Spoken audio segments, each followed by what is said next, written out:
say good morning, East Hampton Village Mayor Rick Lawler and Deputy Mayor Barbara Borsak. How are you? Good to see you, Rick. Good morning. How are you, Gary? Barbara, nice to see you. Nice to see you. And I guess we did pretty well on the Memorial Day holiday weekend, even though the weather wasn't all that I think that was terrific. part of it. The weather wasn't that great, so people didn't come out to the beach. But it was kind of a good dry run for us, for the staff and everything, as far as monitoring social distancing and that sort of thing, and egress and ingress to the lockers areas, that sort of thing. So it was really helpful, I think, to staff. Unfortunate that the weather wasn't good, so people couldn't enjoy the outdoors. But it's just one of those things, and hopefully the weather will improve and things will get better, and we'll start to open up, and it'll be great. I noticed that. For Memorial Day, some events had been canceled, that sort of thing. Same thing in East Hampton, but we did have a really short ceremony at the Hook Mill site, the green area there, from 9 till 10 on yesterday morning, and it was pretty well attended for last-minute arrangements. And I think that helped people to see that we still want to remember our veterans. And just on a personal note, I have a story. My father, of course, was a veteran of World War II.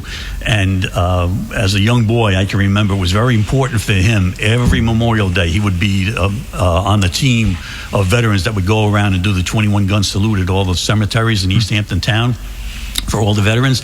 And of course my brothers and I always went with them, and our job was to police up the brass after they got done firing, and we kind of always enjoyed that. But it instilled in me the notion that it's very important to remember our veterans and all their sacrifices and what they had done for us.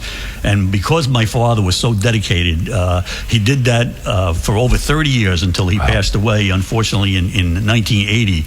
And because he was so dedicated, they now do a missing man formation for him every Memorial Day. Nice? That's so great. I missed that this year. It didn't happen this year, but I'm hoping that next year it'll be back to the same way. Well, next year bigger and better than ever, right? We hope so. We hope so, yeah, absolutely. So how are we doing in the village?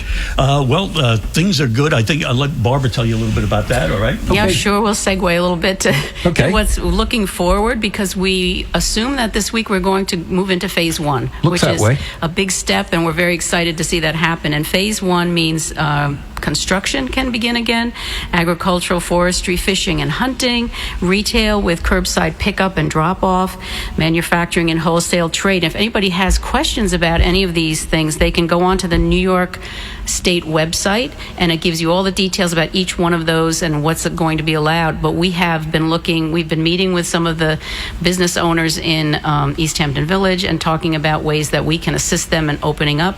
We're going to have some drop-off areas cordoned off on Main Street and Newtown Lane so that it'll be easy for people to pull in. Someone can come out of the store and drop their items off to them, or they can run in quickly and pick up, whether it's a restaurant or a retail establishment, pick up what they ordered and easily pull out again. So we're working on those little details right now to get ready for the weekend. We're also going to be meeting shortly with restaurant owners to talk about what we can do to help them. We're hoping to relax some of our codes over this season just for that reason, because we want to help them as much as we can during this really difficult time. But we're definitely looking with excitement to opening up and everybody getting out of their houses a little bit very carefully. I think it's so important to realize that the rate of infection is so much lower for people on the front lines who are taking the proper precautions, and we all need to learn from that. We need to take proper precautions to keep the infection rate down, because as soon as it goes up again, we're going to go backwards. So we want to keep moving forward. We want to keep that infection rate down. Be kind to each other. Wear your masks, and show a lot of grace during this time. None of us like the masks. It's not fun. It's hot. No, I get if you wear glasses, you get all fogged up with them. It's not, it's not right? fun. Yeah, and exactly. none of us like it, but it's something we need to do, and we need to do it for each other. We need to do it for the most vulnerable people in the community, not only for ourselves, but especially for the vulnerable people in the community. So that's the message this morning, really, as we start to open up, be careful. I would say that the business owners are raring to go, right? Oh, I think so, yes. We're all raring to go. I mean, we all want to get hopefully out. the farmers market maybe can open. That is, I guess they're somewhere along the line. Yeah, right? well, that's just outside village jurisdiction in the town on North Main Street, and we're hoping that possibly that'll begin to open soon. But I think that the big takeaway here is the cooperation between village government and our businesses, and what we're trying to do to help them out. And believe me, they have been very cooperative. We've already had meetings with the retail owners to see what they can do when it's time to open up and how we can help them. And I think they've been very productive. Barbara just outlined what we plan to do for them. And this week we're going to start meeting with restaurant owners to see how that we can help them. And we just got some guidelines about that from the county, which would help. And of course, it would mean outside dining, but to only a certain degree. You wouldn't be able to expand the facility at all with any kind of construction or anything like that. Just some tables, outside seating where appropriate, and of course maintain social distance and that sort of thing. So that if we can accomplish all those things, I think it'll be a big help and hopefully get our business community back on their feet. And I think the great thing is that we're all going through the same thing. So we're watching our neighbors are watching us. Right. Everybody's kind of getting ideas from each other and trying to figure out how we're going to do this, because this is all uncharted territory for all of us. But it's a learning experience. We're learning as we go. Yeah, I know. As you say, we're all in this together, and there's nobody different than anybody else. So exactly. That makes it a going a little bit more bearable, I guess is the word for it. Yeah. And just one more thing to remind people about, we started the contact tracing, and that's been going along pretty well, but there is a little bit of difficulty with people not picking up their phone. I know nowadays I'm guilty of the same thing. If I don't recognize the number, I don't pick up the phone. And so some people are not picking up their phone, so they're asking people to pick up your phone so you can participate in the contact tracing if it's applicable.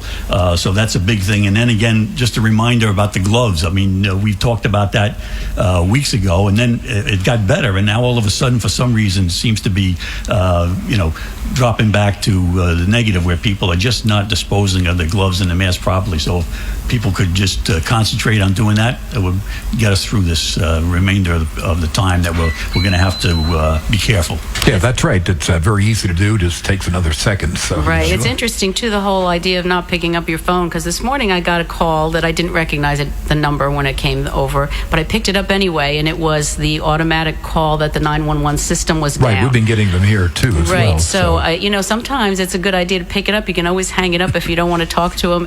Yeah, that's right. So that's right. That 911. Hopefully that gets straightened out. Sure. Yes. But just for village residents, in the interim, you can dial 324-0777 if you can't get through on a 911 line, and we'll be able to answer your call for service. The old-fashioned way. Yeah, the old-fashioned way. We used to dial police department. Right. I go back to where you had to talk to the operator. Yeah, I do too. Well, my mother was an operator years ago, so I remember that. Yeah, not to date myself. I remember party lines too. So anyhow, great to see you. East Hampton Village Mayor Rick Lawler, Deputy Mayor Barbara Borsak. See you on Thursday morning. Yes, okay, sir. Thanks.